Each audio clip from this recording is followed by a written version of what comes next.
All right, word. Today is my day off, so I'm going to spend some time learning a little bit about Candace Owens, and I invite y'all to join me. So, the way I like to do this kind of just, basic entry level research into a person is just to come straight to Wikipedia and start reading it down and going through the footnotes. So, let's get started. Pretty basic stuff here. Candace Amber Owens Farmer. I don't know why she selected to use Owens and not Farmer, but anyways, maybe that is that her married name? That must be her married name. Yes, it's her married name. Got it. Is an American conservative author, political commentator, and activist. Initially critical of United States President Donald Trump and the Republican Party, Owens eventually became known for her pro-Trump activism as a black woman, in addition to her criticism of Black Lives Matter and the Democratic Party.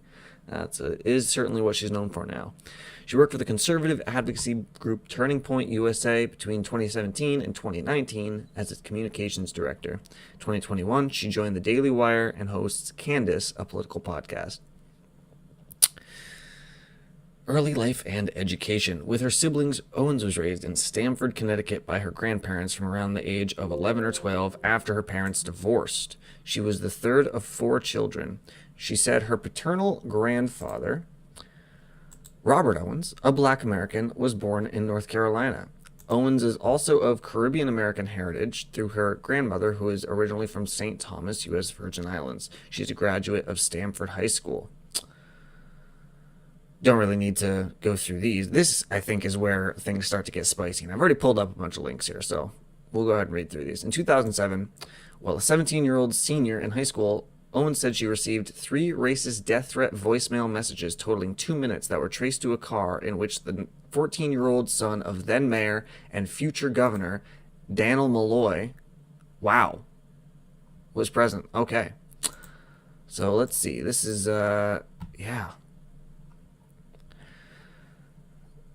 Schools pay $37,500 to Owens' family. Decent settlement.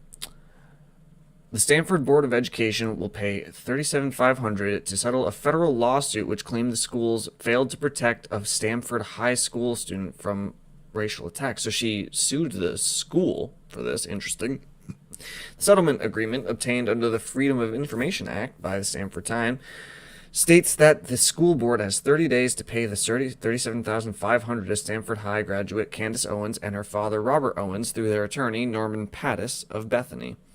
The lawsuit was settled on January 10th. William Dunn, chief financial officer for the public schools, last week said that the school's legal services and legal settlements are paid out of the school board's legal services budget. There's $375,000 in that account for the 07-08 school year.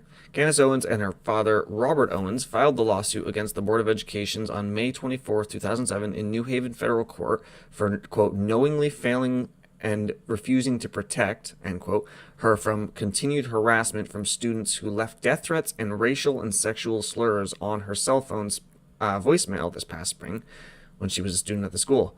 Yikes.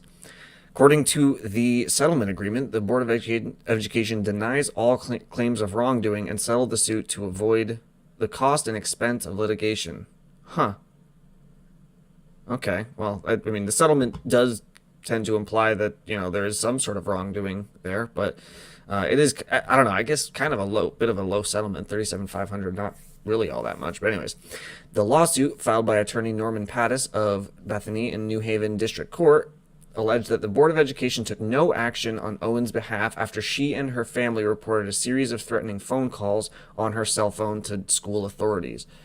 The voicemail contained 2 minutes of death threats, racial slurs, and sexual epithets recorded by 3 or 4 male voices, allegedly white male classmates of Owens, who is black. In one message, the callers take turns making death threats. In another, a single racial slur is repeated over and over. Neither Pattis nor Robert Owens returned phone calls. The family informed the school of the threats and the identity of the callers on February 5th, according to the lawsuit. Despite the facts above, the defendant has taken no disciplinary action whatsoever against any of the callers, all of whom have been identified as students at Stanford High School, states the lawsuit. Upon information and belief, the defendant failed to act in part because one of the callers, is the son of Stanford Mayor Daniel Malloy. Wow. Malloy confirmed in March that his son is involved in the case and has cooperated fully with the police investigation. The mayor has made no further comments. The Owens allege in their lawsuit that their daughter was subjected to harassment in and out of school and was tutored at home because she was unable to attend school while the young men who allegedly harassed her were still in school. The conduct of the defendant described above has been extreme and outrageous and has been carried out with the actual knowledge that it will probably cause Miss Owens to suffer extreme emotional distress and in reckless or malicious and wanton disregard of such consequence, states the lawsuit. The Owens sought compensatory and punitive charges as well as attorney costs and fees and costs. As least one of the students alleged to have left the voicemail has been arrested. The 17-year-old connected with her case was arrested on March 26th, the day that Owens had returned to school, accompanied by representatives from the Connecticut NAACP. In September, Arnold confirmed that none of the students involved in the case are now students at Stanford High. Wow. Okay, so pretty interesting story there from Candace Owens' childhood, where, she experiences what I would certainly call a little bit of systemic racism. It's not believed in her initial claims, and then because the claim that it is because one of the callers is the son of Stanford Mayor Daniel Malloy. You have white power structures defending a white kid against allegations of racism by a black person. I don't know, what else is good. Ooh, okay, so here we go. An open letter from Candace Owens. This is going to get us directly into the head of Candace Owens back in 2016, before she made her major shift into the conservative space. Dear Connecticut, do you remember me? 9 years ago, I was a senior at Stanford High School on the brink of a life-altering event. One night, as I sat watching a movie, a group of anonymous boys called my cell phone and left me a series of voicemails. Their words to this very day represent the most horrific that I have ever heard uttered against another human being. They started off by telling me they were going to kill me, quote, just because I was black. They warned me that if they found me at home, they were going to unload a bullet into the back of my head. They cited other N-words who had died before me, like Martin Luther King and Rosa Parks. They threatened to tar and feather my family. Yikes. I remember feeling shocked and scared because I could think of not a single person, much less a group of them, who wanted to watch me die. I was reluctant to report it, but the next day a teacher insisted I tell the school principal.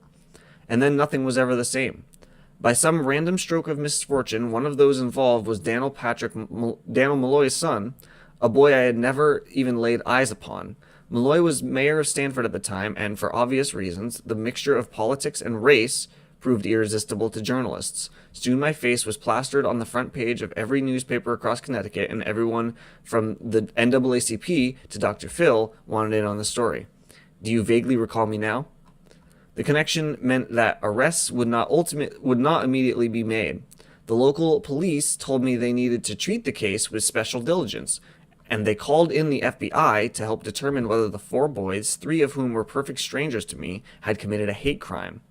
The boy I believed had orchestrated the voicemails, not the only one out of the group whom I had ever seen or spoken to, denied the allegations vehemently, perhaps rolling the dice that his chance political association would protect him in the end. I stayed out of school for 6 weeks before formal charges were filed, and in that time the gossip escalated. It wasn't limited to the students. Parents, teachers, and you, the general public, felt inclined to state your opinions about me online. I perused those words quietly, a stranger to the girl that the unsympathetic portion of you were depicting. I was a liar. I just wanted money. I was ugly. I was desperate for attention, another black girl taking advantage of a situation. I was a lot of bad things all at once. No one seemed to see me as a 17-year-old girl going through a traumatic experience. Those words destroyed me. I held my head high at school, but I went home and I cried every single night. Without my consent or involvement, political forces took sides. The NAACP held press conferences outside of my high school, which I reluctantly attended. Malloy's political enemies seized the opportunity to criticize them. Within my own family, lines were drawn. My father wanted to press charges. My mother just wanted to keep quiet so I could return to normal life. And all I wanted was an apology.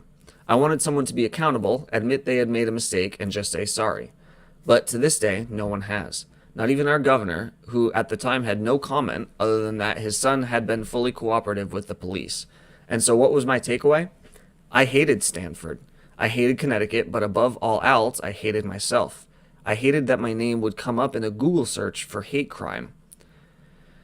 I developed a severe eating disorder to help me combat it. The skin against my bones for 5 years helped me to feel as though I had at least one aspect of my existence under control.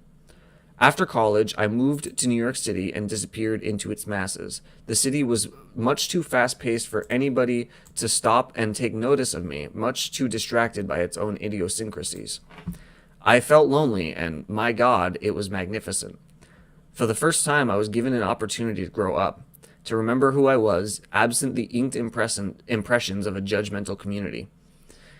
In the city, I emerged as a woman with a deep love and appreciation for children and a raw understanding of how fragile they are. And I looked back upon my high school experience with just that realization. We were children. I say we because I wasn't the only victim. I wasn't the only child who had to read your words. The 4 boys who left me those messages were labeled racists. They were labeled no good. Those are words that no child deserves to hear. Suddenly I found myself wondering with a sympathetic heart what happened to them. Had they maybe developed eating disorders as well? Or did they instead turn to drugs to numb the pain? Did they too feel paralyzed with anxiety by the idea of a simple Google search?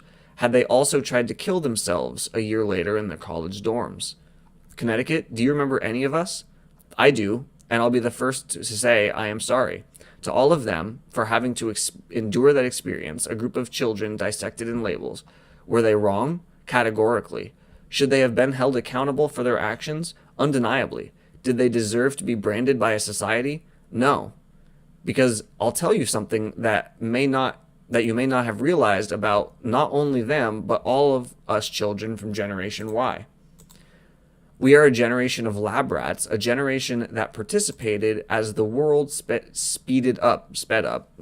Anyways, we laughed at our ability to shoot messages through thin air in a matter of nanoseconds, never stopping to consider the implications. We were the white mice at the turn of a century in which technological advances made us infinitely more capable and definitively less human. We no longer have to look someone in the eye to say something hurtful. We no longer have to watch their faces flush with hurt or their eyes flood with tears. We just push send. For the last year, I have worked on creating a website, socialautopsy.com, that will stop online bullying by outing the bullies. Interesting. Okay, finish reading. I created a searchable database of people who spew hate online. I hope it will make people think twice before they exercise their First Amendment rights online as a means to hurt others.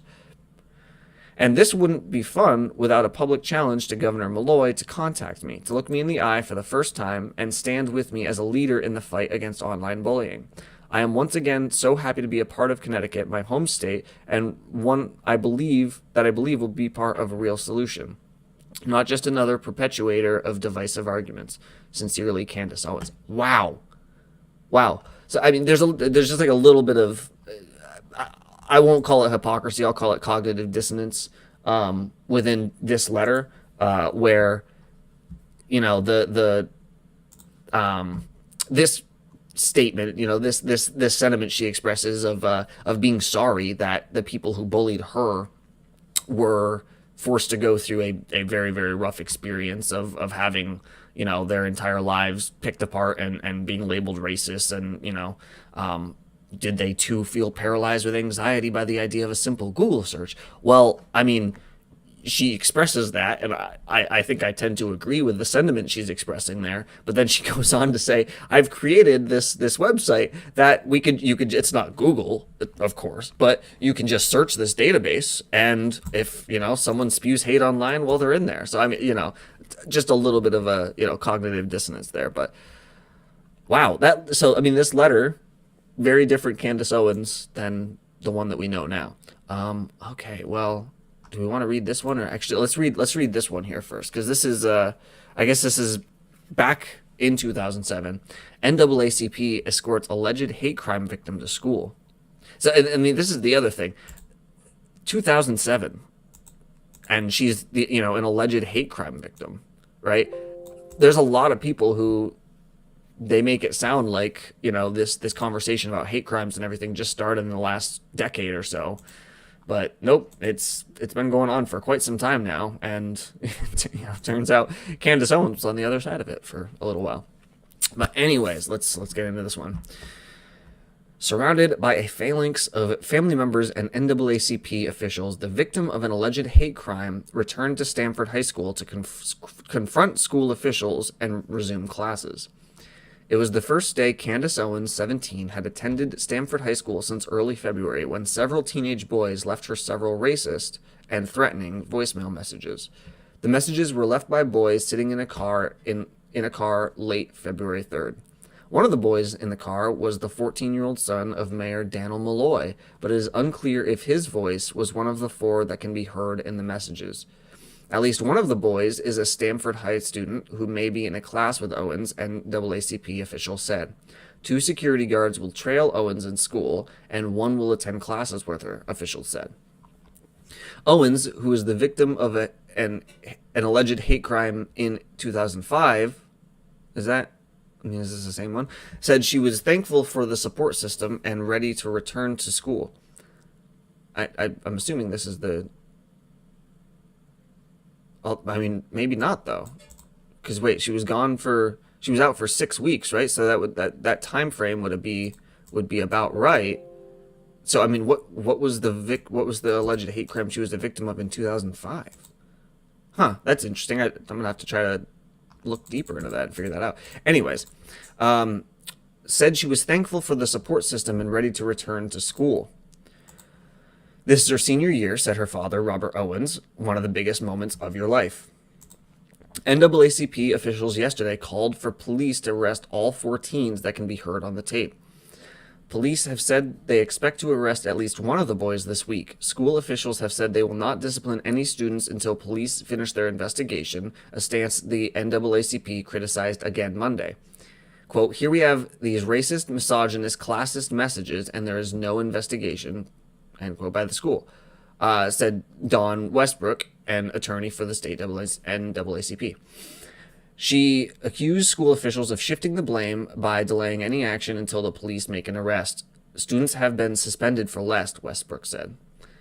That's probably very true, and I guarantee that she's talking about students of color who have definitely been suspended for a lot less. I mean, to be fair, I'm no student of color. I was suspended one time for walking across the street from my school. It technically was leaving school grounds, but I do submit that that's pretty goddamn ridiculous. Okay, Joshua Starr, the city's superintendent of schools, has said any arrested students would likely be expelled. He said schools would only discipline students linked to an incident of off-school grounds without an arrest in a case, quote, that significantly impedes the educational process. Yeah, I mean, Police Sergeant Joseph Kennedy, who is heading the investigation, backed the school's decision to stand back until an arrest is made. "We can't have 2 entities investigating this crime," Kennedy said. Starr called the messages horrendous after hearing the recordings for the first time Monday. Police have not commented on the details of the investigation, but several sources familiar with the case have confirmed investigators interview Malloy's son. In a statement released last week, the mayor said his son cooperated with police and reported, quote, "all facts known or witnessed by him regarding the incident," end quote. Malloy said his son has no prior relationship with Candace Owens or the Stanford High student, reportedly at the center of the investigation. Owens and that student, a former friend, got into a dispute at Stanford High after Owens heard the boy making fun of her family's financial situation, according to a letter Owens wrote to the NAACP. The two argued in class, and school officials suspended the student from school February 2nd, the letter states. Owens received 3 racist voicemails the next night. The callers use a racial epithet to describe Owens and threaten to kill her. 4 distinct voices can be heard on the tape. All 4 use the same racial epithet. Owens played the tape for school administrators February 5th, and they turned the matter over to police, Starr said Monday. Starr would not say whether Owens is in a class with any of the suspects. 3 teenage girls are currently... Okay, here we go. 3 teenage girls are currently facing hate crime charges for assaulting and taunting Candace Owens in the parking lot of a video store on High Ridge Road in 2005, attorneys have said. Holy cow. The alleged ringleader of the group, Emily Buckwalter, then a 17-year-old Trinity Catholic high school student, attacked Owens because she was rumored to be involved with Buckwalter's boyfriend, police have said. 2 of Buckwalter's friends, Samira Chagaris and Mary Bigelow, both Stanford High students in 2005, faced hate crime charges for allegedly calling Owens a racial epithet and kicking her during the attack. Their charges are pending at State Superior Court in Stanford. Holy cow. Wow. So Candace Owens, that's kind of 2 hate crimes that she's been subject to throughout her life. Both of which it appears like she, or her family at the very least, pressed charges for. Interesting, to say the least. Okay. All right, let's... It looks like this is... Yeah. This is just a recap of a lot of... All right, maybe we'll read this one later, but that's just a think piece about her, so we'll see. All right. Wow. So really, really rough early life for Candace. High school years at least for Candace Owens. Okay. Owens family. Yeah. So they were hearing this. Owens family sued them, resulting in she had a TED Talk. That's right. So this TED Talk, I haven't watched it yet. We're gonna watch it together. I'm gonna go ahead and hide this, pull this up. When school isn't a place you have to be, why not go to school where remote learning can be as remote as you want? All right. Candace Owens had a TED Talk. Let's see. So, at risk of sounding like another jaded millennial, I absolutely love Interesting social start. media hashtags. I'm actually very serious. If you guys are not yet in on the trend of hashtags, you have got to get started.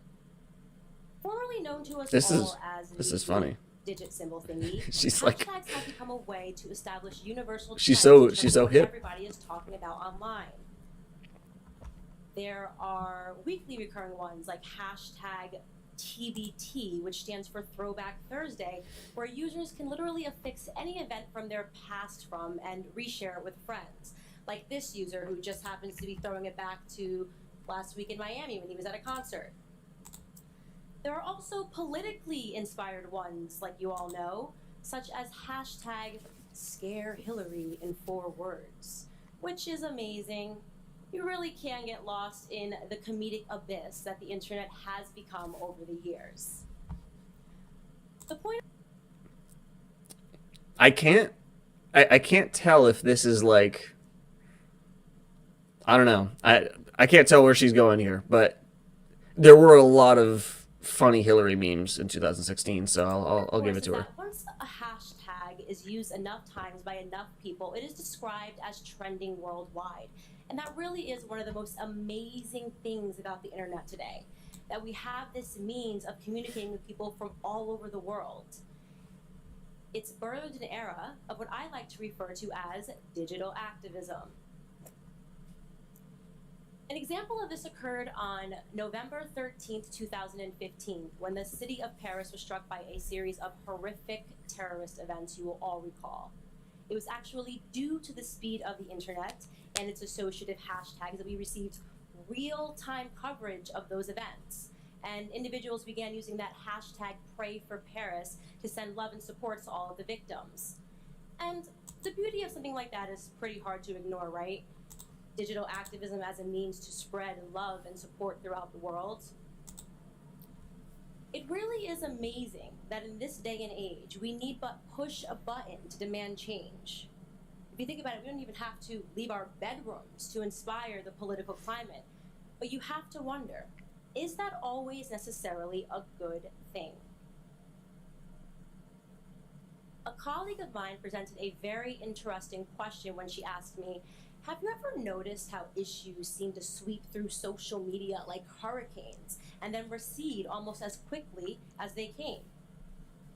She was absolutely right, of course. I mean, I couldn't think of a single one of my friends who used that hashtag Pray for Paris beyond the first couple of days before they were on to the next social issue that required their immediate aggressive attention, because we need to know, is Tom Brady guilty of hashtag Deflategate? I mean, are the hashtag Oscars so white? And for the love of God, people, is Donald Trump a hashtag racist, sexist, victim, hero, the next president of the United States, or Hitler? I don't know. Because it's here today, Oof. and it'll be gone tomorrow. Welcome to this generation of activism. I'm an eternal optimist, though, and so I'd like to think that even if the conversation does seem to die down pretty quickly, we're at least being inspired by the conversation and the dialogue that we're having with individuals that we would not have had access to otherwise. We're thereby widening our own range of perception and ideals, I'd like to think. Except I personally know that there's an element of this digital activism that we don't often consider, because although so many of us are willing to spread and share our opinions and ideas rapidly, how many of us have ever been on the receiving end of those views being rapidly expressed? This is where she's All gonna, this tends to be a little bit more of an exclusive club. she's gonna segue into her. But yes, in February of 2007, Oh, here we go. when I was a senior in high school, I became a social issue while I was sitting on my couch watching a Will Ferrell movie. My phone began ringing that night, and when I saw that the phone calls were private, I sent it to voicemail. At the conclusion of the movie, I noticed that I had 4 missed voicemails, and when I went to listen to them, I was horrified by what I would discover. I heard 4 male voices, and they were alternating. They were sometimes screaming, they were sometimes laughing, they were even at certain points singing. And here are a few excerpts of some of the things that were being said to me.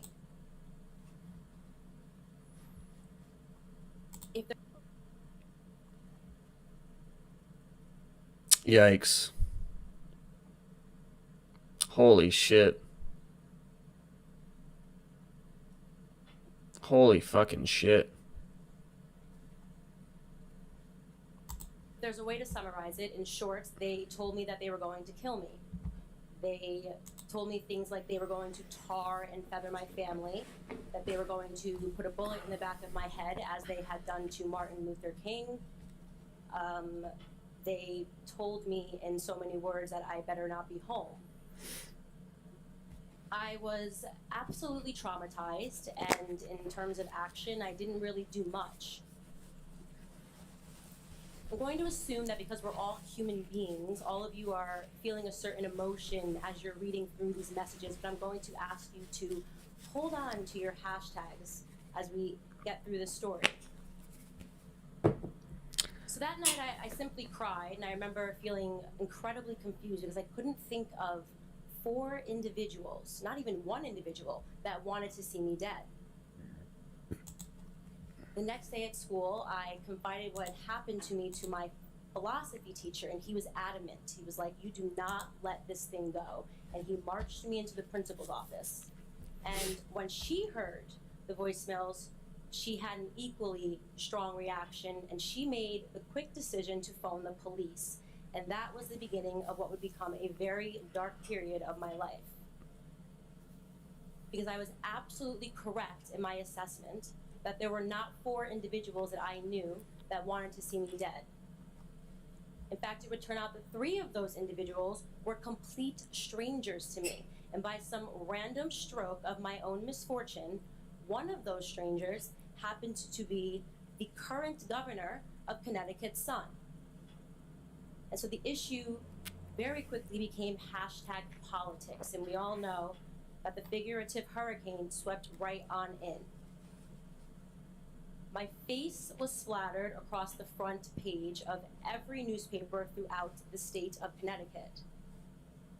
The FBI was called in due to its unusual strand of high profile to analyze the voice messages and the voices on them. News stations would replay them over and over again because they wanted to make sure everyone was made privy to what a politician's son was involved in. I also had NAACP members who I had never spoken to prior waiting on the front steps of my high school with cameras in tow to speak out on the horrors of what a black girl was going through. My parents fought at home. My sisters got into physical altercations at school, defending me against all of the chatter that was drummed up by students and teachers alike. Because as we all know, in any of these types of situations, everyone feels a need to take a side. And maybe Candace made up the voice messages. Maybe she called herself. No one had been arrested yet. It was just an investigation. I made the decision then to start homeschooling while the investigation continued, and it concluded nearly 2 months later. It took 2 months before all of the boys involved were arrested and before I was able to return back to school, and my hashtag was allowed to shift into the societal subconscious. And then, of course, everyone forgot about my story. Everyone except for me. Because a few months later, I started college, and I couldn't rid my brain of all of those articles that I had read online about me and all the things that I had read in the comment sections about myself. I was naturally terrified that incoming freshman students that could potentially be my friend would discover these articles and form presumptive hashtags about my character. And I certainly didn't want them to think that I was a hashtag race baiter or that I was hashtag trouble or hashtag anything else. But I couldn't control the internet.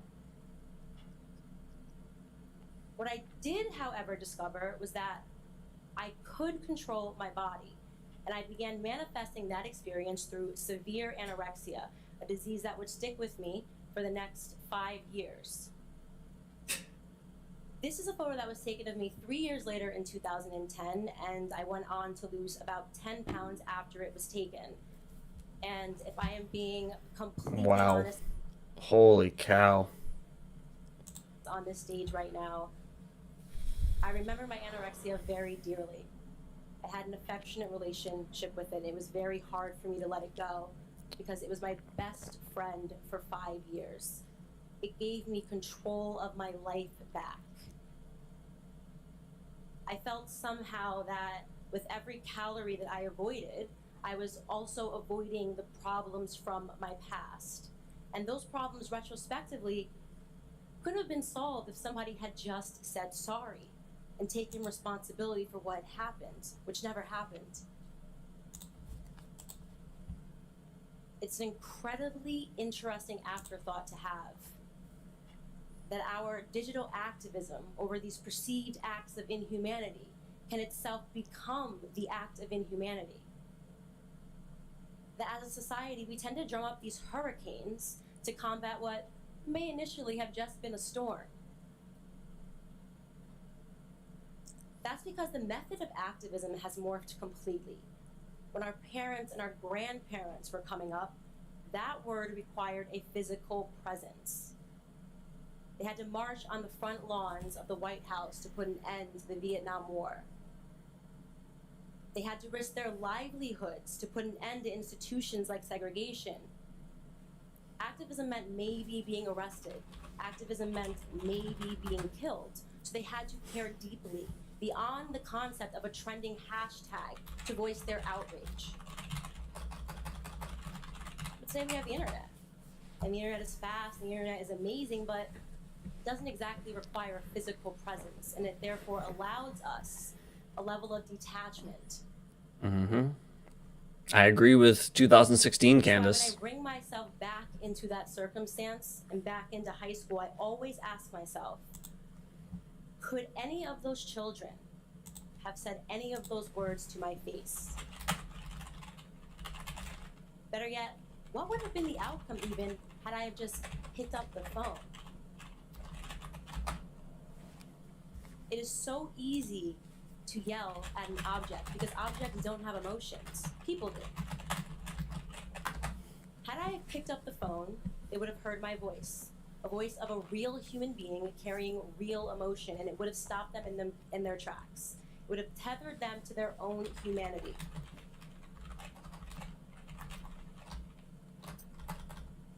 All of those emotions you had when you first read those messages, I'm going to politely ask you to just forget about them.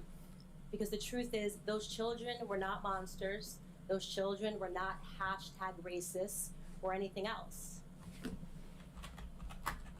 Those children, like me, were social lab rats. People tend to forget it, but it was us millennials that watched the world move from a beeper to a cell phone to text messages and videos sent around the world in what felt like a matter of nanoseconds.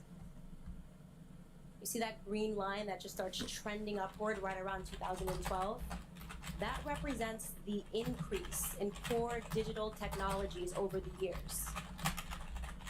It was us millennials that were the school children of those technological advancements.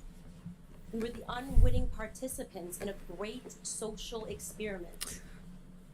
We were first. So yeah, a lot of this is just. And then it was Facebook and Twitter and hashtags. It feels like she did this and that open letter as part of like a marketing campaign for the website that she was pushing. With no formal guide as to how it might all play out because nobody knew. Nobody thought about it. Nobody considered or contemplated the social implications of all of these changes. I still don't actually think people are contemplating the social implications of all of these changes. We are all existing in a miraculous paradox. As a human race, we have never been more connected or further apart from one another. Those children, just like me, were publicly dissected and labeled by a group of adults who saw a sweeping headline instead of an opportunity to learn and to think critically about the approaching era of digital activism, where we write off empathy in favor of proving a point that we are oftentimes making about a human being with real emotions and a beating heart. And yes, the example that I have presented you today may seem extreme, but it more usually, you should know, is not. It's more usually that 1-star review we leave on Yelp because the waitress was hashtag awful and she was late with our drinks and she maybe forgot our appetizers. So she should be hashtag fired and, oh, wait until you see her nose. We type, hit enter, send, done. For us maybe, but not necessarily for that waitress. What digital activism feels like on the other side is a lot of pain. It can be half a decade of an eating disorder. It can be suicidal thoughts. It can be just an individual that isn't equipped to deal with our criticisms. Because the truth about our activism is that it's hardly activism at all. It's rapid rate opinionism. I've noticed that it's that send button on the keyboard. It's the enter key that seems to be getting all of the attention from us. And so I thought, while I have the opportunity to, on this stage, why don't I present to the world a few alternatives to it? Like the control one. or the delete one. I thought now that might be a hashtag worth spreading. Thank you guys so much. What? Okay.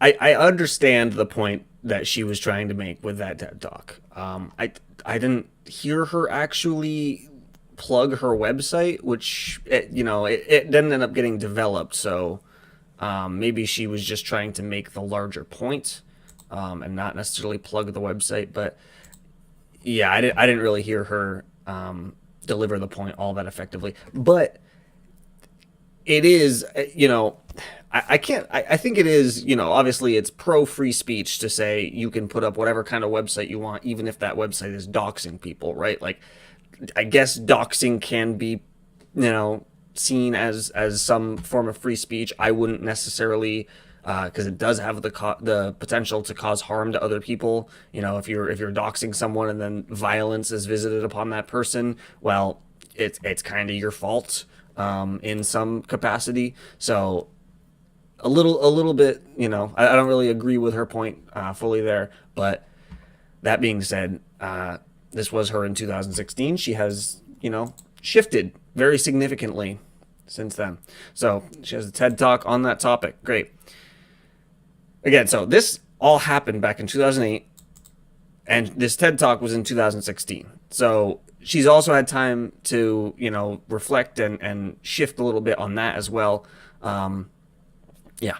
So she pursued an undergrad degree in journalism at the University of Rhode Island. She dropped out after her junior year because of an issue with her student loan.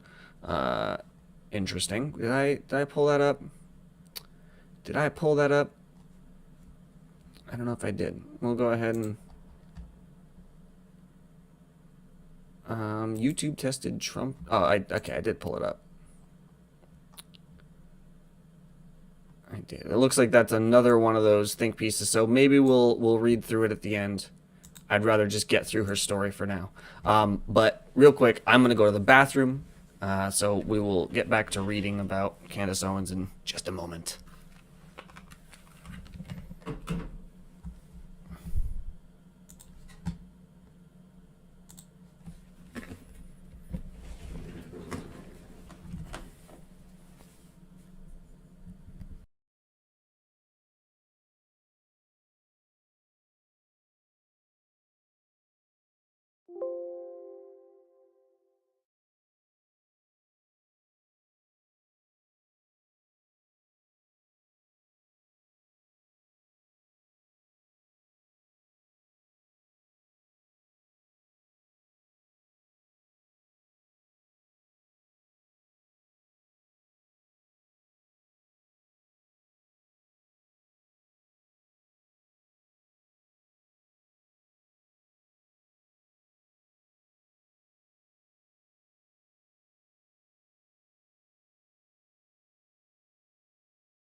All right. we back.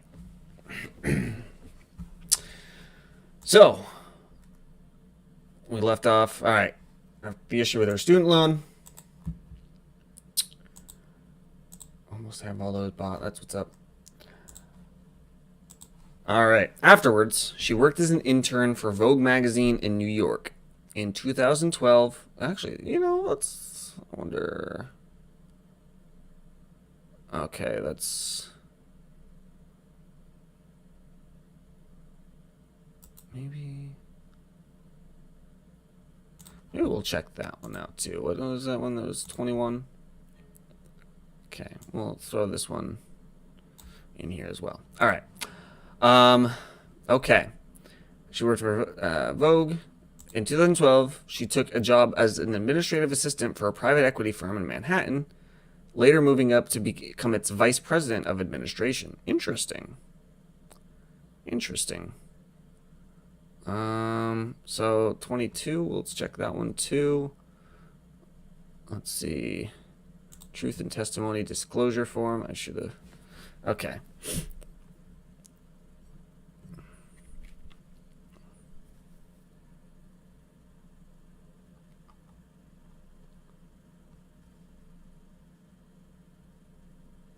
Huh.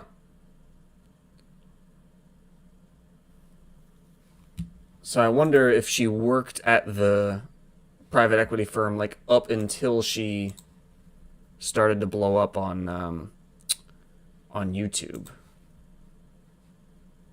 Interesting though. Interesting. All right. This is where we start to get into a lot of the really interesting stuff about Candace Owens though. In 2015, Owens was CEO of Degree 180, a marketing agency that offered consultation, production, and planning services. They don't have a website anywhere, unfortunately. The website included a blog written by Owens, which frequently posted anti-conservative and anti-Trump content, including mockery of his penis size. Oh, fun. In a 2015 column that Owens wrote for the site, she criticized conservative Republicans, writing about the, quote, batshit crazy antics of the Republican Tea Party, adding, the good news is they will eventually die off, peacefully in their sleep, we hope. And then we can get right on with the obvious social change that needs to happen immediately. Huh. Interesting. Okay, so let's go ahead and pull these up, too. Do not have that one up. No, what was it? It was 24 and 25. Interesting. Well, I mean, we can just go ahead and... So this is... Wow. Okay. This is the archive. This is the Wayback Machine to her website, which of course has been taken down now because she does not want this to be Googleable. But here is an article by Candace Owens on October 4th of 2015 called News Update. The Republican Tea Party is led by the Mad Hatter. Degree 180 launched a full-scale investigation into the batshit crazy antics of the Republican Tea Party, and the results are not so shocking, to say the least. Yes, we can officially confirm that our beloved Republican Tea Party is being led by the Mad Hatter, and us millennials have been thrust into their wonderland. The good news is they will eventually die off, peacefully in their sleep, we hope, and then we can get on with the obvious social change that needs to happen immediately. So what are the 3 things that we can expect to happen when that last Tea Party coffin is sealed? The gay, transgendered, bi, straight, anything else conversation will be instantly over, deleted, done. Because us millennials literally never even gave a shit about this. I actually remember being in 3rd grade and piecing together in my head that one of my guy friends was homosexual. I didn't give a shit then, I don't give a shit now, and the fact that he actually had to give a shit until this year about being himself is the most ridiculously pathetic and stupid thing that our government has inflicted upon a group of people for being themselves since slavery.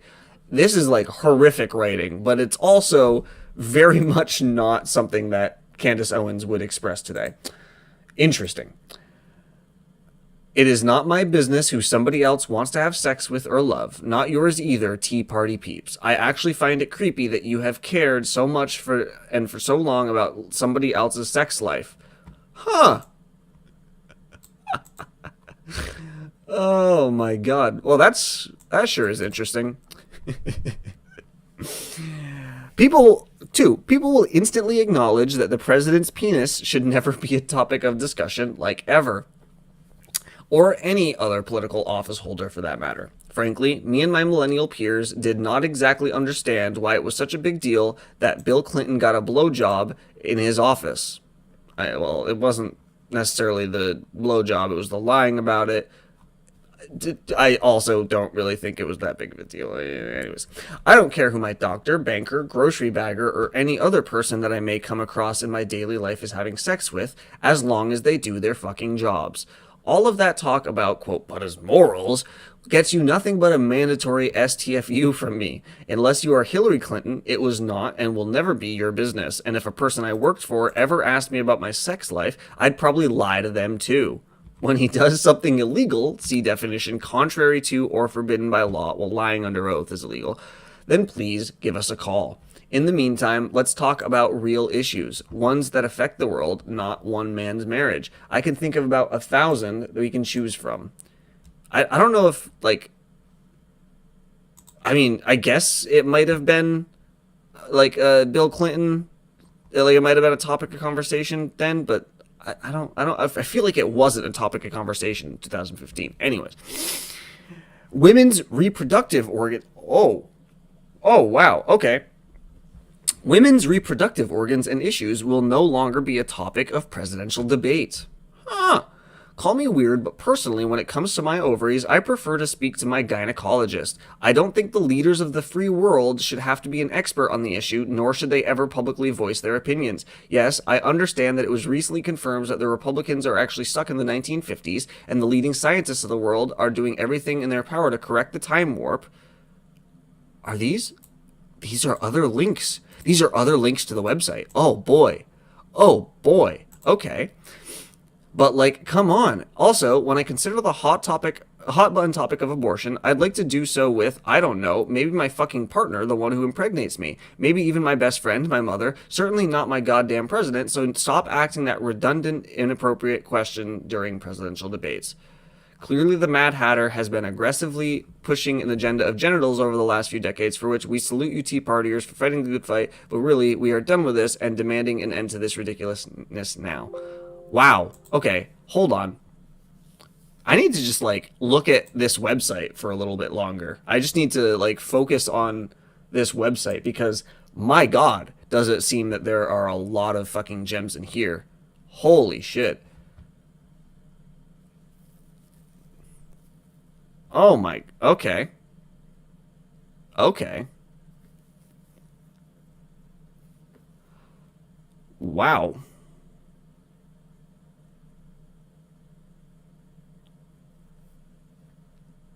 Okay, let's this might take a little bit of time to fucking process here. She wrote about a lot. She really wrote about a lot. And I'll be honest, I don't know if she has like any of the credentials to be writing about any of these things. But hey, it's the internet. Free speech, right? She's allowed to. This is fuck girl code. Oh my god. Okay, hold on. I gotta respond to a text.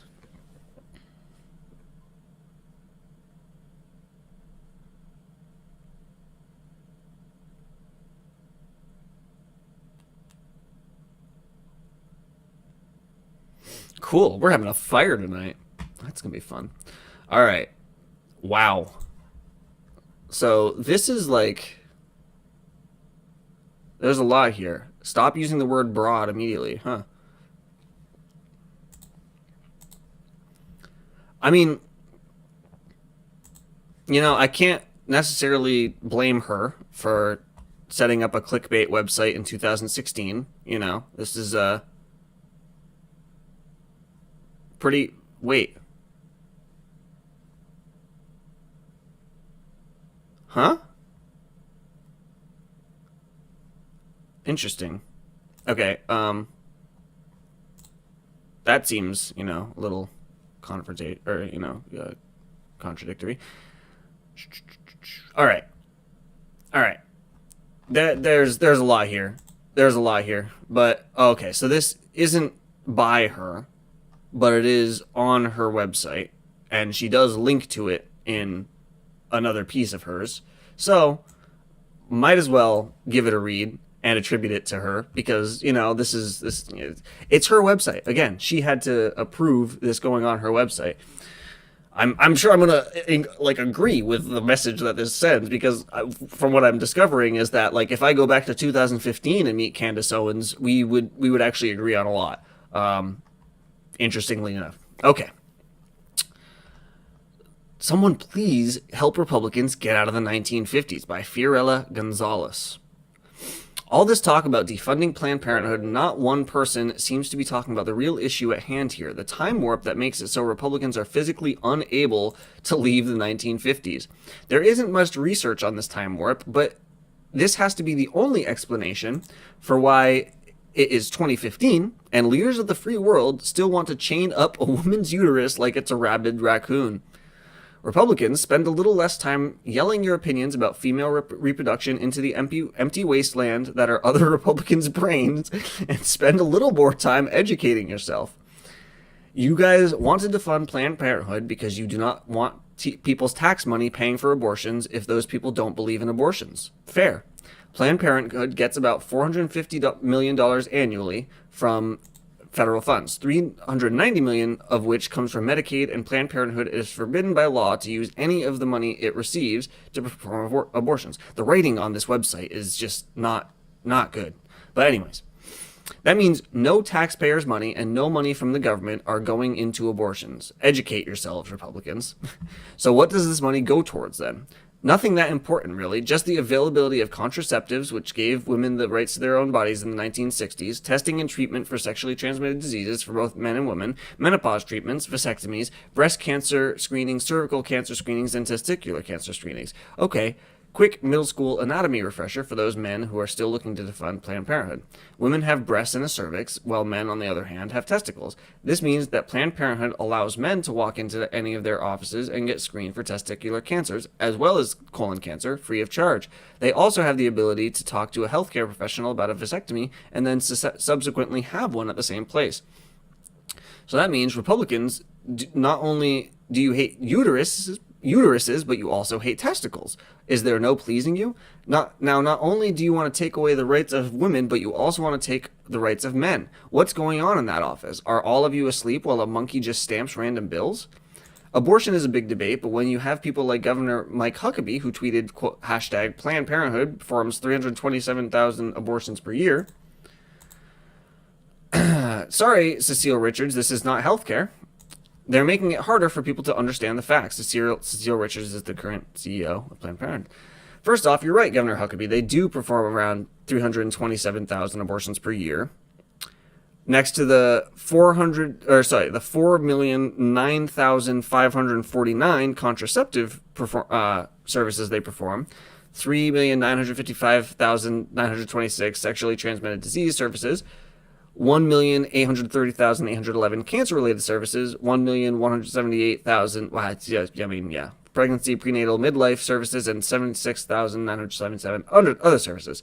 That's about a total of 11,378,632 services Planned Parenthood provides. That's a whole lot of health care, Governor Huckabee. Yeah. Also, another batch of quick middle school facts, this time math. Governor Huckabee, 377,000 abortions. That's roughly 2.8% of all the services that Planned Parenthood provides. 2.8%. You guys are wasting everyone's time about 2.8% of something. On another note, Governor Huckabee, you think abortions aren't healthcare? Sure, in your universe, I suppose. You know what isn't healthcare? Women having no place to go when dealing with an unplanned pregnancy, performing an at-home abortion, and subsequently dying from it. 47,000 women die each year from unsafe abortions. I'd say saving those 47,000 lives by giving them the ability to have safe and affordable abortions is healthcare. That's a fair point. by this writer on Candace Owens' website from 2016. Wow. 2015, rather. Saving lives equals healthcare. Margaret Sanger was thrown in jail in the 1920s for starting Planned Parenthood. That was 95 years ago, and people still want to get rid of Planned Parenthood. Like I said, the Republicans are stuck in a time warp. Someone please go help them. Margaret Sanger may not be the best person to cite here, considering she was kind of a virulent racist and wanted to start Planned Parenthood to, reduce the birth rates of black people. But we'll maybe move past that. If you don't want an abortion, no one is forcing you to get one. Planned Parenthood isn't grabbing pregnant women off the streets and kicking them behind the building. They're simply there for support. They have healthcare professionals that will help you with whatever you choose. It's a support system that has affordable services for lower-class women. Without it, they would have nowhere to turn, not only pregnancies, but cancer treatment as well. If you don't want to take it from me, that's understandable, but then at least listen to one of the most intelligent men out there right now. Bill Nye. Okay, Jesus. The science guy wants to hit you with some hard facts, and here it is, quoted straight from him. When it comes to women's rights, with respect to their freedom, I think you should leave it to women. Science is spoken. Maybe not the best argument, but anyways. Wow. So, Candace Owens' website, back from 2015, very, very different than what we are hearing out of her today. When did the shift happen? What happened there, Candace? Gamergate. Owens launched Social Autopsy in 2016. That is the website that I've referred to a couple of times. A website, she said, would expose bullies on the internet by tracking their digital footprint. The site would have solicited users to take screenshots of offensive posts and send them to the website, where they would be categorized by the user's name. She used crowdfunding on Kickstarter for the website. The proposal was immediately controversial, drawing criticism that Owens was de-anonymizing, doxing internet users, and violating their privacy. According to the Daily Dot, quote, people from all sides of the anti-harassment debate were quick to criticize the database, calling it a public shaming list that would encourage doxing and retaliatory harassment, end quote. Both conservatives and progressives involved in the Gamergate controversy condemned the website. Wow. 27. Let's see. Do I have that one open yet?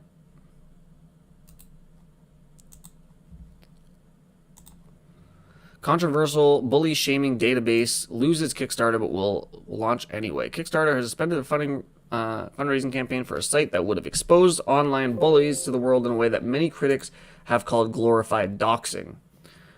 Social Autopsy, created by Degree 180 CEO Candace Owens, was a website intended to help curb online harassment by making people accountable for their words. According to the now suspended... Well, okay, anyways. According to the now suspended Kickstarter campaign, it would have been a searchable database where anyone could look up the names of friends, family members, co-workers, or strangers and see their online activities. What's the number one defense people use when they are making awful comments online? I'm exercising my First Amendment rights, the creators of Social Autopsy wrote. Let's create a database where we capture them exercising those rights and create digital records that anyone can access. The unpublished site currently has about 20,000 profiles, but the creator's goal is to launch Kickstarter Denial Be Damned with 150,000. In a series of tweets, Owens promised that the site would only catalog posts on adults' public Facebook pages, but she previously expressed support for expanding the database to include anonymous tweets, fan fiction, and even minors. Ugh. It's understandable that Owens would want to find new ways to combat online harassment. In 2007, she made national headlines after accusing the son of Governor Daniel Malloy of, I really thought it was Daniel, but I guess it's Daniel, of leaving harassing voicemails on her phone. She received a barrage of online harassment after going public with her story, and to this day, she said she has never received an apology from Malloy or his son. Social Autopsy and Owens did not respond to a request for an interview. A Kickstarter spokesman declined to comment on moderator decisions, but referred the Daily Dot to the site's rules. People from all sides of the anti-harassment debate were quick to criticize the database, calling it a public shaming list that would encourage blah, blah. Some compared the idea to the recent SJW list created by conservative writer Theodore Beale, which currently only posts full name and employment information, but has been banned on several Reddit forums for encouraging mass harassment. While the database is supposed to be unavailable because the site isn't public yet, someone anonymously posted links to the site that display people's names and pictures. According to anti-harassment advocate Randy Lee Harper, some people from the unpublished sites have already become victims. If those links can be discovered, posted, and used to harass people, someone could easily take sections of the entire public database and post them with the same goal. Owens promised not to publish any addresses, emails, or phone numbers. In an interview with Vocative, she said that the site would only collect accused harassers' names, locations, employers, social media links, and current and former school information. But several blogs suggest that information could be enough to dox someone, and Owens didn't explain how any of it would be protected from hackers in case some of it was private. The site promises to use screenshots of harassing comments instead of links to avoid the problem of targets deleting their posts. But that means that the site will run into the very real problem of doctored tweets and pictures, just like when a Gamergate supporter doctored a photo of Canadian journalist Virender Jubal to implicate him in the... I'll have to look that up. To implicate him in the Paris terrorist attacks. Owens promised that the site would examine and verify all of its images, but that would be a tall order for a small staff of largely paid interns who want to oversee 150,000 accounts. Information may slip through the cracks, and Social Autopsy could be held responsible for libel if a person is misidentified. Even though the site is only supposed to be searchable by name, the already available links attach those names to hashtags like hashtag Caitlyn Jenner and hashtag Kanye West. Conservative blogger Kathy Young pointed out that at least one person appeared to be included in the database for posting untargeted anti-transgender comments on a Caitlyn Jenner Facebook page. Some people may consider this offensive, but it does not legally qualify as harassment. I mean, it's still really shitty. If ideological views are enough to earn someone a place on the site, then it stands to reason that the database will have to sweep in harsh critics of Gamergate and Republican presidential candidate Donald Trump. Owens promised on Twitter that the site wouldn't discriminate based on harassers' political or social views. All of these concerns are based on a series of hypotheticals and what-ifs, but that's because Social Autopsy has declined to address its critics' many concerns. The team also hasn't partnered with any anti-bullying organizations and has openly criticized anti-abuse advocates like Zoe Quinn for expressing their hesitation. Even though the Kickstarter campaign has been suspended, it looks like Owens is continuing to prepare Social Autopsy for launch. She will host a TEDx talk in June, and her Kickstarter says that the site will launch in August. So I guess maybe by June she had decided not to fully launch the site. Interesting. Okay. Yeah, the website was never created. Did I pull 26 up? I guess I did not, so we'll go ahead and take a look here. An Intelligencer article. Oh, boy.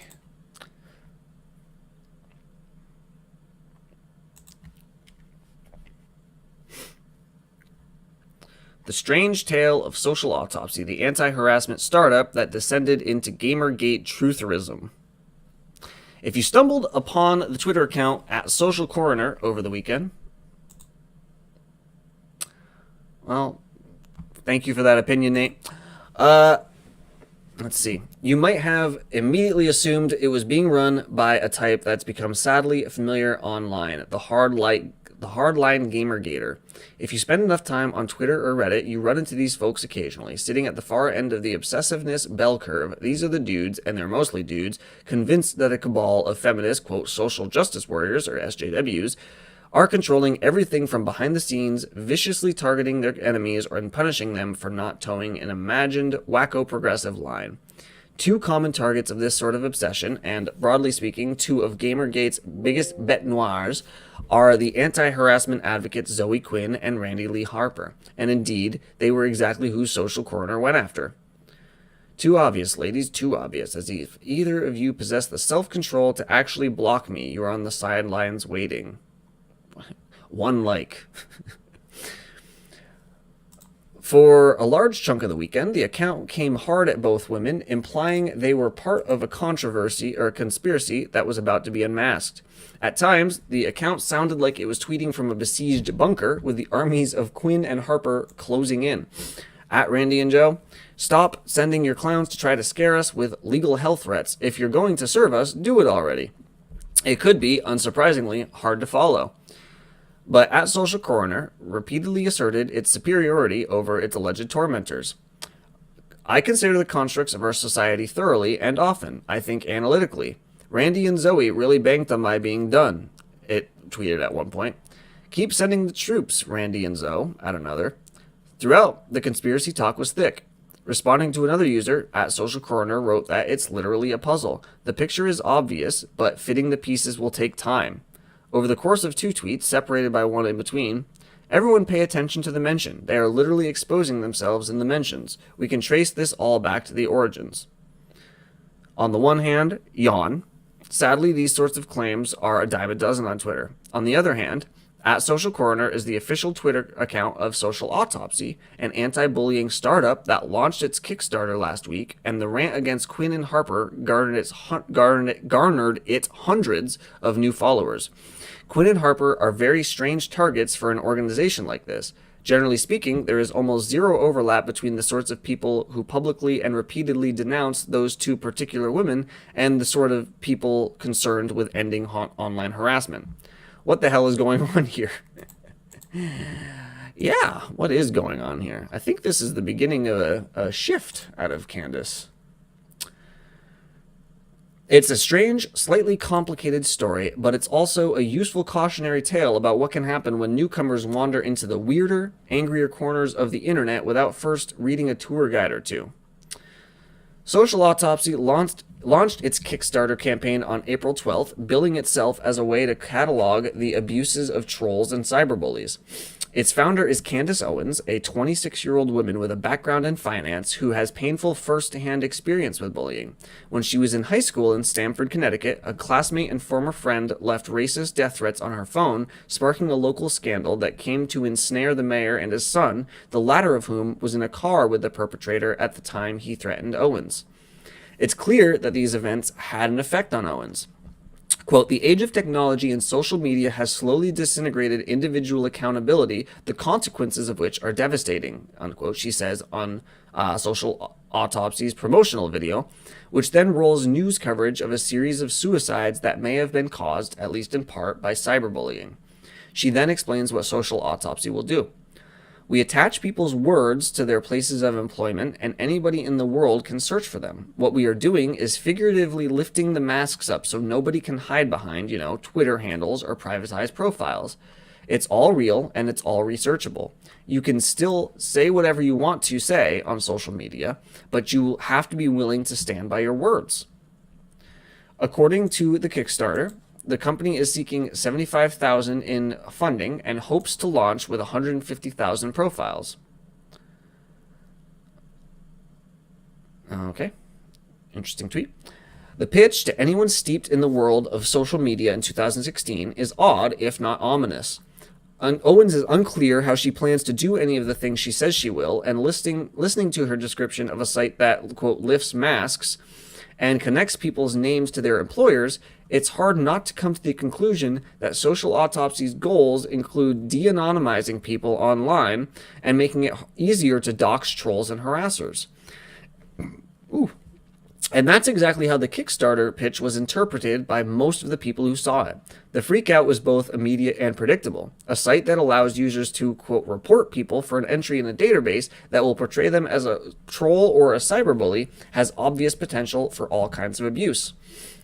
In the days that followed, a rare degree of unity was achieved between various opposing factions and the endless internet culture wars. Gamergater and anti-Gamergate advocate alike agreed that this was a very bad idea and that the Kickstarter's lack of details when it launched, there was very little sign that the company had given any thought to potential privacy concerns, nor to countermeasures against the inevitability of reports leveled against innocent people, suggested it was a half-baked, potentially dangerous service that no one really wanted.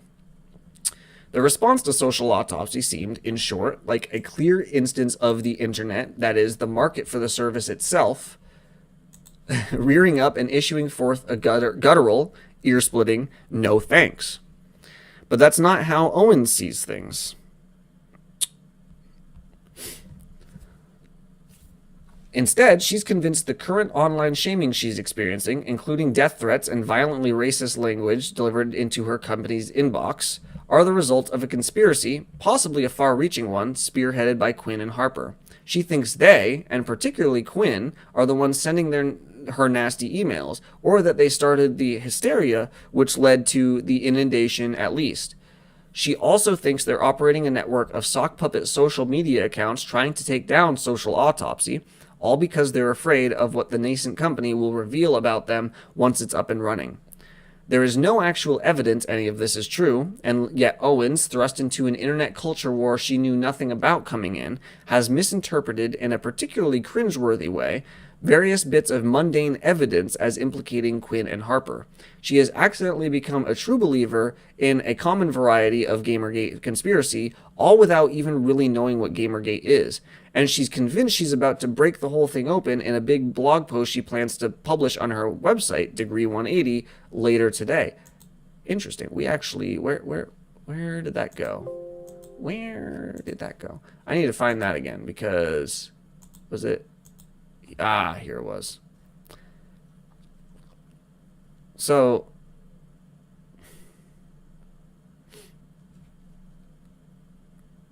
I mean, we gotta maybe read that one too, but, when was this?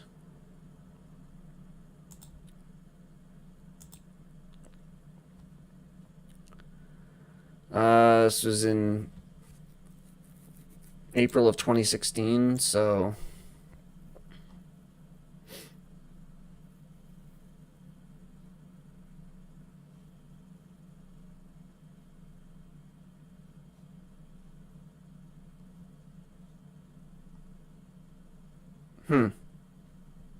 I guess I'll have to look deeper into trying to find that blog post and, well, whether she ever actually wrote it. All right. It all started with an email from Zoe Quinn to Owens the evening of the Kickstarter launch. For the uninitiated, Quinn is the original victim of Gamergate. Her ex-boyfriend, Aaron Gioni, effectively launched the entire online movement with a lengthy, vindictive post he published about her in August of 2014, leading to a cascade of harassment and death threats that has never fully abated since.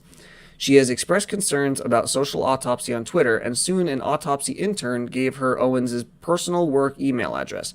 Owens is a co-founder of Crash Override Network, a crisis helpline, advocacy group, and resource center for people who are experiencing online abuse. Oh, Quinn. Okay, Quinn is. Sorry, not Owens. With the exception of a few instances in which she responded to individual claims below, Quinn said in a DM statement she didn't want to comment on the particulars of her interactions with Owens. It's unfortunate that the public conversation that could have been about the project and the underlying merits of different tactics of fighting against online abuse has been largely hijacked by people acting in bad faith, hoping to cause a spectacle, the statement read in part. And I have no interest in allowing myself to be used for that. What did Candace do in the first place? Why do people have a problem with her? Well, I mean, it depends on where you're coming from. I think there's a lot of people who have a problem with her because she expresses conservative ideas. And, you know, there's certainly people out there who, anyone who expresses conservative ideas is going to be a target for them, and they're going to try to find anything they can to attack them. However, I think there's also people out there, myself included, who feel like Candace doesn't truly fully believe a lot of the things that she says and makes a lot of money from saying. And part of why I'm doing this research stream is I want to look into her background and start to understand how she came into the position that she's in and what she really believes. It seems as if, based on what I've looked through already in the stream, that she certainly believes some very different things just one presidential term ago, back in 2015 and 16, than she does now. So either, some pretty big things have happened to her in that time to make her radically change her beliefs, or she decided that there was more money to be made with her current set of beliefs. I am going to do the research and, come to a conclusion myself. You're free to come to whatever conclusion you like. All right. So shortly after Quinn initiated email contact, the two women were on the phone. It didn't go well. Owens said she found Quinn pompous and that she didn't think Quinn's concerns, which varied from the potential of children getting doxxed by social autopsy to the threat she thought Gamergate posed to Owen herself, were well-founded. Quinn, Owens also told me, said she was calling on behalf of a group of anti-bullying organizations, but wouldn't say which ones. Things got increasingly heated, and then Quinn broke into tears and said something like, "I don't think you understand. This is going to ruin everything." Owens said she found it odd and suspicious that Quinn started crying, especially given that she was calling as a representative of various organizations. After they got off the phone, the two had a brief email correspondence, which culminated, Owens said, in Quinn asking her not to contact her again. In a DM conversation, Quinn acknowledged she had teared up, but denied saying anything that Owens could have interpreted as, "This is going to ruin everything." She also denied having claimed to be speaking for anyone other than herself. About 45 minutes after Quinn sent her final email, Owens said she started receiving racist hate mail at the main Kickstarter contact email for Social Autopsy and at her own personal email. The first email she received simply said N-word, N-word, N-word. Owens is African American. It soon became a deluge of harassment, some of it violent, with many of the fake email addresses the harassers used containing words like gaming or a variation thereof. I spent an entire night being harassed. I couldn't even answer the real questions from people that were coming in from our Kickstarter campaign, said Owens. Here are some of the messages she received, which are quite graphic. And, yep, they are going to just put those in the thing. Okay. Okay, some really cringy shit there. Okay, calling her a commie. Okay, stopping bullying by bullying stupid teenagers like me from getting work. Wow, okay. Interesting. Michael did not like her. By the time I spoke with her on Saturday night, Owens had convinced herself that it was Quinn sending her at least some of those harassing notes. For one thing, she found the fake handles suspicious. Gaming was, quote, an industry and a community that I had, prior to talking to Zoe Quinn, no idea about. They were not on our radar. It also seemed a little too pat that Quinn had warned her there would be a wave of harassment, and then voila, there was a wave of harassment, especially given that the Kickstarter had been operating for the better part of a day with nary a critique from haters. I pressed Owen on this. She really thought Quinn sent her the N-word, N-word, N-word note, and the other over-the-top hateful ones. She sent or knew who sent them, she responded, 100% undeniable. The belief seems to hinge almost entirely on the facts that the abusive emails came in after she spoke with Quinn, and that both Quinn and some of the notes mentioned gamers. Owens said she woke up furious the next day and saw she had received an email in the personal work account that Quinn had been given, which to me said, "Red flag, this is Zoe Quinn." It should be pointed out that Owens' work account is not hard to figure out. The email linked to a thread on 4chan's Paul board, which is notorious for its reactionary politics and offensive trollery, in which users teed off on Social Autopsy and what a bad idea it was. So don't say no one warned you, the author of that email wrote, but seriously, you need to take the time to read the whole thread. Do not dismiss this. It will only hurt you in the future if you do. Soon after that, Owens noticed someone had posted about Social Autopsy on Reddit as well, and soon after that, someone had created a fake social media account on Twitter. socii autopsy with a capital I instead of an L to trick people. Owens attributed just about all of this to Quinn and her allies. Another big piece of evidence Owens highlights as proof of a conspiracy to take down her company, is the open letter to Social Autopsy posted to Medium by a well-known Gamergate critic named Randy Lee Hopper.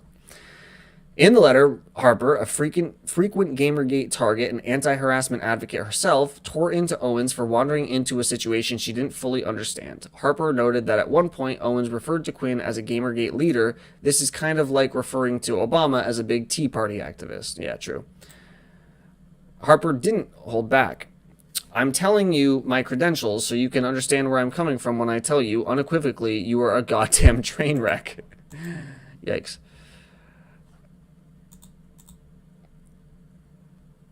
Interesting. I think Candace is a true conservative. I don't really see anything that would indicate otherwise. If you want to, go back and watch the beginning of this stream where I go through some of her opinions pre 2016 and pre this whole situation that I'm reading about right now, feel free. There's a lot of stuff that she has previously written that does not really align with conservative ideals. I'm going to go ahead and actually find, one of them right now.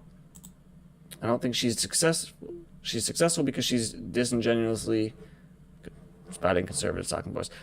Yeah, I mean, I don't think she's successful because of that either. I think she probably could have become successful saying just about anything. But I mean, if you go ahead and look here, let me see. I'm gonna go ahead and try to find this link here for you.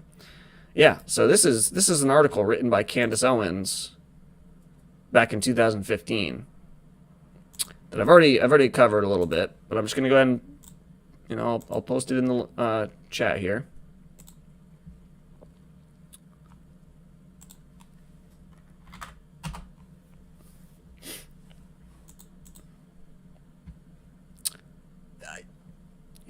You can make up your mind on why she changed. I'm not trying to say, I know why she changed or any of that. I'm just saying, like, she's certainly shifted her beliefs over the last few years. And it's the reason I'm doing this research stream, is to figure out why. Figure out what I think about it. All right.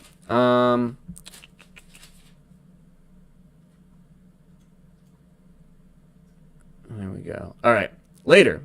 You are a fucking idiot. Then, referring to the fact that Kickstarter suspended funding for Social Autopsy, quote, you blamed your Kickstarter getting shut down on trolls. That's wrong. That was us. You're wrong. That was us. Okay. As long as you're willfully harming other... No, people are absolutely allowed to change, man. I'm just doing some research on how all of that change happened. People can absolutely change.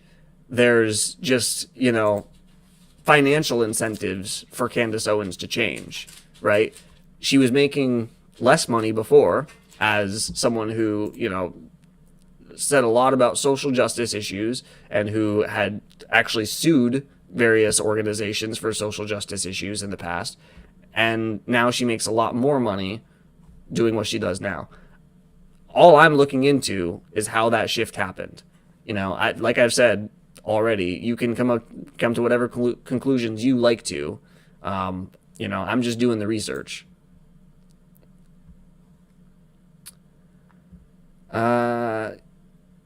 You're wrong. That was us. As long as you're willfully harming other people by creating shitty, uninformed products while kicking the shit out of anyone that tries to help you, we're going to keep getting you shut down. No one's defending Don Lemon, man.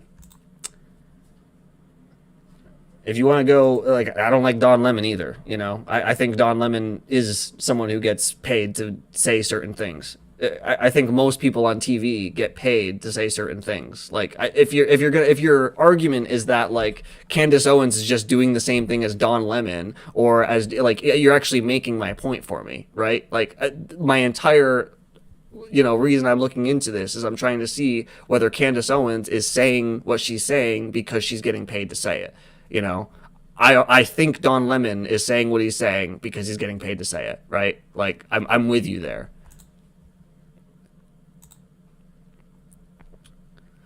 To Owens, this level of anger just didn't make sense. There had to be something else going on. I started piecing it together, and I was like, oh my god, this is actually who these people are. This is crazy, she said.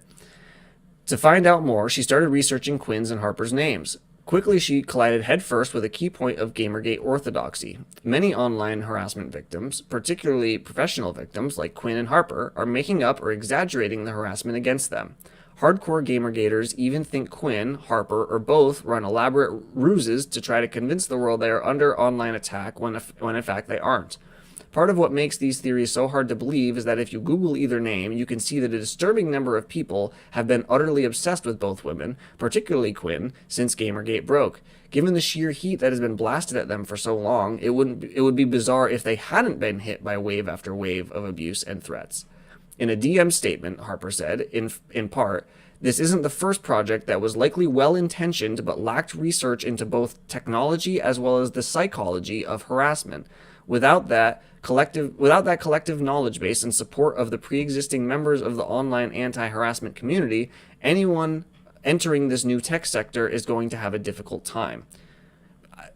This is definitely like a better, DM. The statement to the journalist is like definitely way nicer than the like, you are a fucking idiot, like you're a goddamn train wreck, So like maybe this Gamergate person could have actually like tried to communicate with Candace in a little bit more of like a good faith manner. But yeah, I don't know if they did at the beginning, but anyways. This is a striking example of how successfully Gamergate has tarred two of its targets. Owens, new to the controversy and just trying... Oh, shit. I should, Hold on, I'm gonna log back in here, because I fucking let myself go AFK long enough to log out.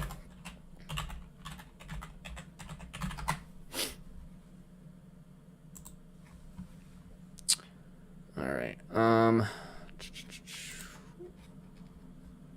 did I grab bars? Nope.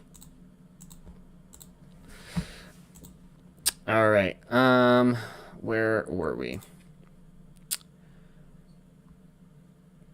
There we go. Owens, new to the controversy and just trying to understand more about the women who had criticized her, quickly became convinced that Quinn and Harper were some sort of internet supervillains. Lacking the full context of the Gamergate story and reading a trove of information which all seemed to confirm her suspicions, Owens fell in deeper. She felt her instincts about Quinn had been confirmed. I started reading obviously more into it about how people had suspected this for a while, that Quinn is actually making money, she said, and that Randy doxes people. They had a tweet saved of her calling for somebody's address and telephone number. This refers to an instance in which Harper released personal information about a debt collector. These two are like cohorts. They're going back and forth, and they plan, and each of them has their own network. They both have a big following. I still do not know, admittedly, why Randy Lee Harper is. I do not know why I got an open letter from her. All I know is she crafted the entire thing for me. Their network runs deep, and so who knows? I don't know how deep this goes. Part of what has made this train wreck so depressing to watch is that almost all of it flows directly out of Owen's lack of understanding of this particular slice of the internet. She may have worked with various anti-bullying organizations like the Tyler Clementi Foundation in the run-up to her Kickstarter launch, but it was clear from our conversation that she just hadn't been exposed to the kinds of aggressive swarming mobs that define online harassment in 2016. See, interesting. This actually is kind of wrong because of what she did experience when she was younger, back in 2007. I mean, obviously it is different because the internet was a very different place in 2016 than it was in 2007.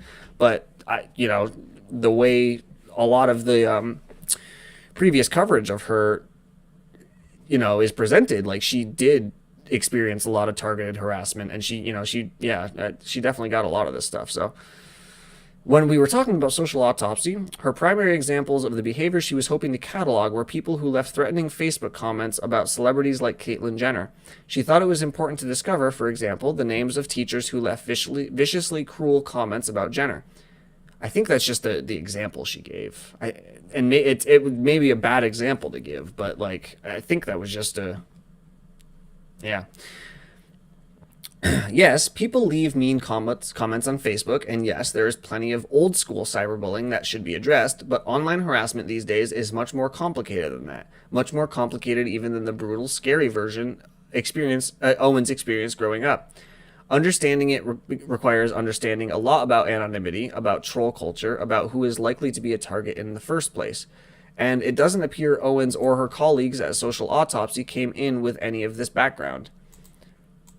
As if the internet were trying to hammer that point home, Owens and her organization are now experiencing exactly the sort of harassment her organization didn't seem to fully take into account, the snowballing shaming which can come when an unpopular idea is put under a searing spotlight and the internet decides that the most important thing in the world to do, at least for the next day or two, or until some other, even more deserving victim comes along, is to mock and threaten and dehumanize whoever is responsible for that idea. Owens' somewhat naive understanding of what constitutes online harassment ended up backfiring her in some pretty brutal ways. For instance, she got fixated on the word dox, mentioning that Quinn had used it in their tense phone call. Within a few hours of having spoken to Zoe Quinn and upset her, a board had been started on us on 4chan.org, an anonymous thread, and they are now telling the gamers that we are going to be doxing them, doxing minors, she told me. The word dox is being thrown around. I had never heard it. People had seen our campaign. We worked on it for 2 months. People gave us feedback. We had a whole article written in the Connecticut Post on the front page, and yet, she said, not a single person had used the word dox in the run-up to the Kickstarter launch. Now we're seeing the word dox in this chain, and immediately in my head, I go, interesting word. Heard that first from Zoe. So because Quinn had mentioned doxing, and then a bunch of other people had brought it up as well in the context of a Kickstarter campaign that at the very least strongly hinted that it would be doxing people by unmasking people and revealing where they work, Owens became convinced that Quinn was behind all the complaints.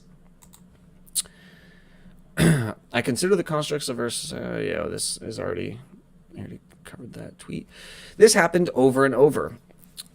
Owens kept mentioning pieces of evidence that were just, well, the way things work online. But to her, they could only be a sign of a campaign by Quinn and Harper against her. Owens repeatedly circled back to the sheer volume of anti-social autopsy content she'd witnessed and the timing of it, a firestorm of vitriol that followed the pattern of every Twitter and Reddit pile-on in the last few years, where someone says or does something, there is a brief pause while news of it spreads, and then there's a sudden explosion. Owens found it suspicious that there had been a lag time between the Kickstarter going up and the harassment wave, and that so many people seemed profoundly upset with her project. I'm thinking, even if I had disagreed with something that was on Kickstarter, the amount of time people are investing should have been an immediate red flag to me, she said. No matter what you disagree with, you do not text and post for 24 hours regarding it unless you have a personal investment in the matter. You don't, especially if it doesn't even exist yet. We're in Kickstarter. That is a very interesting sentiment to be coming from Candace Owens, who has spent the last week tweeting about Cardi B. But I mean, it is what it is. It's been going back and forth, so both of them are very guilty of caring way more about the other one than they should. But Owens also found it incredibly suspicious that people were tweeting complaints at the FBI and other authorities, which again is a common tactic during just about every internet outrage. But to Owens, why would anyone do that unless they had a very personal interest in stopping social autopsy? Cool. At another point, she noted that one critic hailed all the way from the UK. What blogger has an interest in this all the way in the United Kingdom talking trash about us? It makes no sense. During our DM chats following our phone conversations, she also kept getting hung up on anonymity. She found it highly suspicious and indicative of a possible conspiracy that so many people were bashing her anonymously. If you don't use your real name on Twitter, why do you have so many followers? She asked me at one point.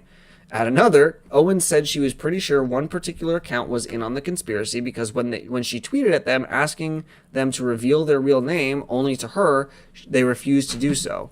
Eventually, Owens came to believe that a group of the Twitter accounts tweeting at her were either controlled by Harper or Quinn directly or were colluding with them to attack Social Autopsy. I asked her to show me some of the accounts she thought were in on it, and she mentioned at IGLVZX, or Izzy Galvez, a well-known within the community anti-Gamergate figure who had been tweeting repeatedly about Social Autopsy over the Kickstarter launch. He is only controlled by Harper and Quinn in the sense that he tweets a lot about online harassment. This is exactly the sort of thing he'd have a strong opinion about. If you possess some background about Gamergate, Izzy Galvez tweeting about a company like Social Autopsy is as surprising and suspicious as Bernie Sanders saying something negative about big banks.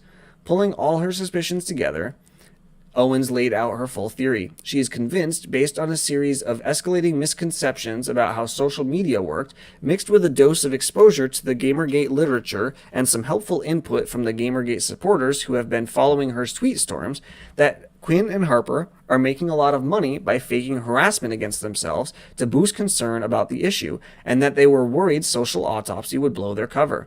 The funny thing, Owens told me, is that her company's initial plan was to draw on data from public profiles anyways, so Quinn's sock puppets would have been safe. Again, the Kickstarter's mask-lifting language rendered this point rather fuzzy.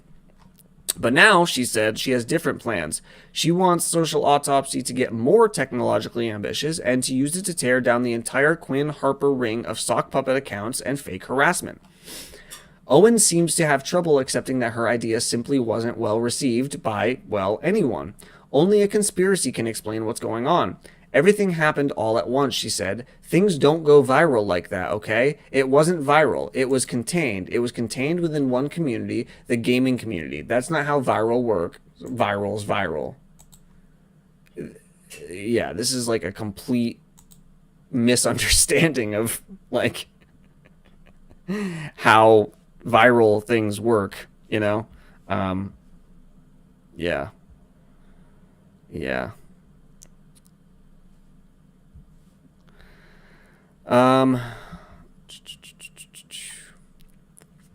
Owens' Twitter rants lasted a big chunk of the weekend. Sometimes she called out Quinn and Harper directly. Other times she retweeted questions and comments from the Gamergaters who were eyeing her cautiously. Wondering if she could be a useful ally, so many different threads about her were started at Kotaku in Action, Gamergate's Reddit headquarters, that mods there created a stickied Candace Owens Social Autopsy megathread. She gave an audio interview to the Ralph Retort, a far-right blog that has joined in on dogpiles against Gamergate targets in the past. A couple times she tweeted out a hashtag Gamergate sequel hashtag, not understanding how that might look to the people who had been involved in that controversy for a year and a half, who naturally got angry or excited at anything GG related. Gamergate sequel coming to a theater near you Monday, April 18th, she wrote, referring to her upcoming big blog post expose. Naturally, Quinn and Harper's enemies relished the fact that the anti-harassment movement seemed to be eating itself, and that, in their eyes, a newcomer to this endless fight had exposed Gamergate's enemies for who they are. Interesting. As a result of her accidental slide into internet obsession, at a time when she could be figuring out how to address the numerous valid concerns the public had raised about her company, Owens is instead focusing laser-like on unraveling a conspiracy that exists only in the eyes of fevered Gamergaters and men's rights activists. It makes no sense, she said of the outcry against Social Autopsy. I'm telling you, there is a whole network that I'm pretty convinced it really is Gamergate, but it's bigger than Gamergate, because the implications of it are so much heavier. How many organizations do this? How many organizations stand up on a stage and make sure this problem never fucking dies by faking harassment? She's going to get to the bottom of this. She wants to position Social Autopsy in the vanguard of the fight against Quinn, Harper, and their nefarious allies. So overall, Social Autopsy's Kickstarter rollout has not been without its hiccups. Interesting. So, basically what we've covered so far is Candace Owens up until about 2016, up until Gamergate. And it really seems like Gamergate is what started her shift from being a political left person to being a political right person. Up until that point, she had made money off of, a website that was frequently posting anti-Trump content. It was frequently talking about social justice issues. She herself had been the victim of some pretty abusive racism, and had sued the school that she went to, had pushed for the mayor of her town and then the governor of her state to issue a formal apology to her because his son was involved with it. She basically had been involved in some pretty, I hate to say the term, SJW, social justice warrior kind of issues up until around the Gamergate time. And it's interesting because she went into this conversation, she got involved with Gamergate conspiracies as essentially someone who was trying to stop online bullying. So you would think that going into it, she would be on the side of people like Zoe Quinn or Randy Harper. And it's interesting that because of the way she got pushback from these people, and immediately, rather than, doing the thing that I think most people would do and say, okay, what is this pushback that I'm getting? Is it valid, right? Is there something to this? And can I do something? Can I work with these people who are pushing back against me and criticizing me to try to improve what I am putting out there? Because some of the concerns they're bringing up as far as privacy goes, as far as this company's liability, if someone is to get doxxed or have their information released publicly and then it turns out they're innocent and then you're subject to a libel lawsuit. These are all legitimate concerns that she should have thought about in starting this company, in starting this website, and she didn't. And so having them brought up to her and what sounds like actually in a private manner, it doesn't seem like it started as a public shaming. It should have been something that she used as a way to improve the product that she was putting out. And then, hopefully actually she could have put that product out. It might have been something useful. Though I can actually envision uses for this social autopsy thing as far as employment goes. If someone is, if you're hiring and you're already running a background check, well, why not contract with social autopsy as well? And, go to their website, search people up, and if she has privacy in place, if she has, some sort of pricing system, and it's not just this shame whoever you want website, well, this actually could be a very valuable tool, right? But instead, she goes searching who these people are and believes what Reddit and 4chan and all of these anti-Gamergate trolls, these people online who were trolling women involved in the gaming sphere, whether there's whether you think they were right or wrong, that's what they were doing. And Candace Owens went with their interpretation of things. As a result of Candace Owens going with their interpretation of things, these people flocked to her to support her.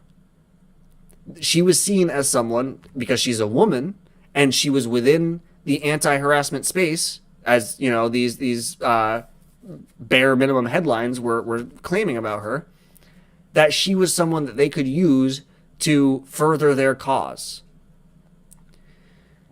And here we are a few years later, and Candace Owens is who she is now.